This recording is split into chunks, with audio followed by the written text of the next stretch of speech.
Hello दोस्तों, कैसे हैं आप सभी। मैं सत्येंद्र सिंह तक्षशिला एकेडमी के डिजिटल मंच पर आप सभी का हार्दिक स्वागत करता हूं। पहले तो आप सभी को मकर संक्रांति की हार्दिक शुभकामनाएं।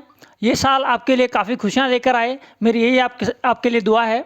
तो चलें, आज हम शुरू करते हैं। आज हम सहायक संधियों के बारे में, कुछ शासकों के बारे में डिस्कस करने वाले हैं कि ये जो सहायक संधियाँ थी किसने स्टार्ट की थी, क्यों की थी, और जब राजस्थान में इसको स्वीकार किया गया था तो उस समय शासक कौन कौन थे, इसके बारे में एक छोटा सा वीडियो लेकर आया हूँ आज फिर से। तो चलिए शुरू करते हैं। तो देखो, हमारा टॉपिक है सहायक संधियाँ। ध्यान रखना, सहायक संधियाँ राजस्थान ने मराठा के जो आक्रमण थे उनसे सुरक्षा प्रदान करने के लिए की थी अंग्रेजों के साथ में। ठीक है, अंग्रेजों ने 1803 में, इससे पहले मैं भारत की बात करूं तो भारत में 1798 में हैदराबाद में सहायक संधि स्वीकार कर ली थी हैदराबाद के नवाब ने। ठीक है, इसके बाद में हम बेसिकली बात कर रहे हैं राजस्थान की। तो राजस्थान में करौली जो राज्य है, करौली हो गया, धौलपुर हो गया, भरतपुर हो गया, ये सारे जो राज्य हैं रियासतें हुआ करती थी पहले। ठीक है, आज जिसे हम जिले देखते हैं वो क्या हुआ करती थी, रियासतें हुआ करती थी। तो सर्वप्रथम राजस्थान में मैं बात करूं तो राजस्थान में भरतपुर ने 1803 में, देखो ये लिखा हुआ 1803 में सहायक संधियों पर क्या किए थे, हस्ताक्षर किए थे। जब स्टार्टिंग में जो सहायक संधियां हैं ये शुरू करने का श्रेय जाता है आपके लॉर्ड वेलेस्ली को। इसके बाद में लॉर्ड वेलेस्ली ने एक सुरक्षा घेरे की नीति लगाई थी, उसके तहत भारतीय रियासतों को क्या दी गई थी, सुरक्षा दी गई थी।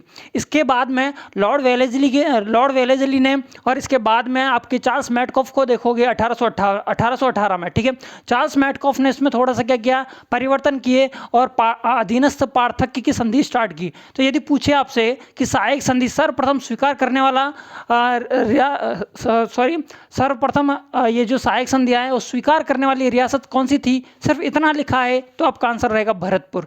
लेकिन यदि इस तरह से आंसर पूछा है आपसे कि अधीनस्थ पार्थक्य की संधि स्वीकार करने वाली राजस्थान की प्रथम रियासत कौन सी थी, तो आपका आंसर रहेगा करौली। ठीक है, क्योंकि अधीनस्थ पार्थक्य की जो संधि थी वो 1818 में स्टार्ट की थी और सर्वाधिक राजपूतों के साथ में सहायक संधि करवाने वाला चार्ल्स मैटकॉफ हुआ करते थे। कौन, चार्ल्स मैटकॉफ। तो चलें शुरू करते हैं। देखो, मैंने बताया था, देखो ये मैप के थ्रू, हर बार मैं आपको हिस्ट्री को भी और ज्योग्राफी को मैप के थ्रू पढ़ा रहा हूँ उसी तरह से। देखो सर्वप्रथम मैं बात करूँ तो 1803 की, ये देखो ये आपको जो दिख रहा है ये आपका भरतपुर है। क्या है, भरतपुर है। भरतपुर के शासक थे उस टाइम पे तत्कालीन शासक रणजीत सिंह। इन्होंने 29 सितंबर 1803 को सहायक संधि पर क्या किए थे, हस्ताक्षर किए थे। क्या इस वक्त रणजीत सिंह जब शासक थे भरतपुर के, तब आपके अंग्रेज में कौन सा अधिकारी था, क्या चार्ल्स मैटकॉफ था या वेलेस्ली था। तो आपको अच्छे से पता चल जाएगा 1818 से पहले की जितनी भी सारी संधियां हुई हैं वो सारी किसके, वेलेस्ली के टाइम की हुई है। ठीक है, किसके टाइम की है, वेलेस्ली के टाइम की। इसके बाद की जितनी भी 1818 की संधियां होंगी वो सारी चार्ल्स मैटकॉफ को इसका श्रेय जाएगा। ठीक है, तो भरतपुर के कौन थे, रणजीत सिंह। कब करी, तो 29 सितंबर 1803 को। इसके बाद में देखो, इसके बाद में भरतपुर के पास में ही एक अलवर आता है। अलवर रियासत ने, इसके शासक थे बख्तावर सिंह। कौन थे, बख्तावर सिंह। इन्होंने 14 नवंबर 1803 को, कब, 14 नवंबर 1803। देखो 1803 की बात हो रही है, ये भी 1803 का था भरतपुर के बाद किसने की, अलवर ने। पहले अलवर ने की थी, ठीक है ना, अलवर ने की थी। तो कब की थी, 14 नवंबर 1803 को। और अलवर के शासक कौन थे, ये थे आपके बख्तावर सिंह। क्लियर है, अब चलते हैं।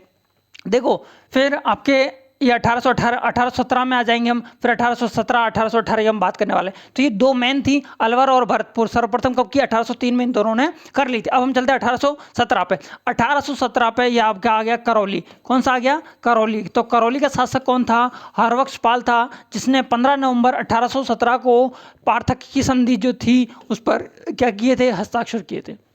इसके बाद टोंक के नवाब हुआ करते थे उस टाइम अमीर खां। कौन, अमीर खां, जिन्होंने 17 नवंबर, इसके जस्ट 2 दिन बाद, कितने दिन बाद, करौली के 2 दिन बाद आपके टोंक के नवाब अमीर खां ने 17 नवंबर 1817 को आपके सहायक संधि पर क्या कर दिए, हस्ताक्षर कर दिए। ठीक है, देखो नवंबर हो गया। नवंबर के बाद में क्या आएगा, दिसंबर में कौन आ जाएंगे, यहाँ पे आ जाएंगे कोटा के महाराव उम्मेद सिंह ने 26 दिसंबर 1817। देखो नवंबर के बाद में दिसंबर आया सीधा, तो नवंबर में 2 डेट 15 और 17। ठीक है, कौन सा, करौली और टोंक। इसके बाद में कोटा कब आएगा, 26 सितंबर 1817 को। कौन थे, महाराव उम्मेद सिंह। कौन, महाराव उम्मेद सिंह। इसके बाद में बात करूंगा, इसके बाद देखो, और देखो हम देखते हैं यहाँ पर इसके, ये कौन है, कोटा के ऊपर है बूंदी।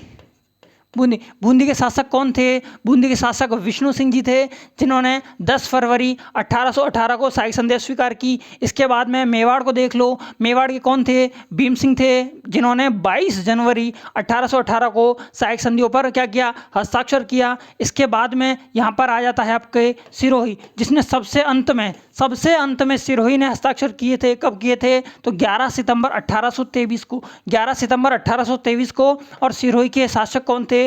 महाराजा शिव सिंह थे।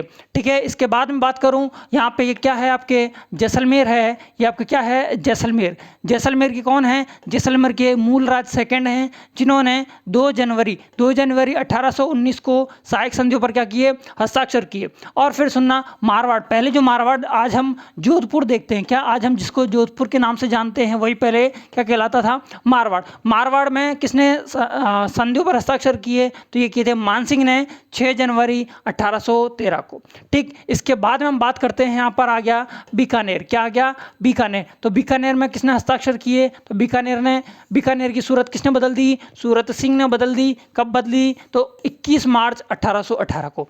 ठीक है, ये आप चाहो तो आपके नोटबुक में सीक्वेंस वाइज आप लिख सकते हो, लेकिन इतना जरूर ध्यान रखना कि सर्वप्रथम स्वीकार किसने की? तो सर्वप्रथम स्वीकार की भरतपुर ने। और सबसे अंत में किसने की? तो अंत में की सिरोही ने।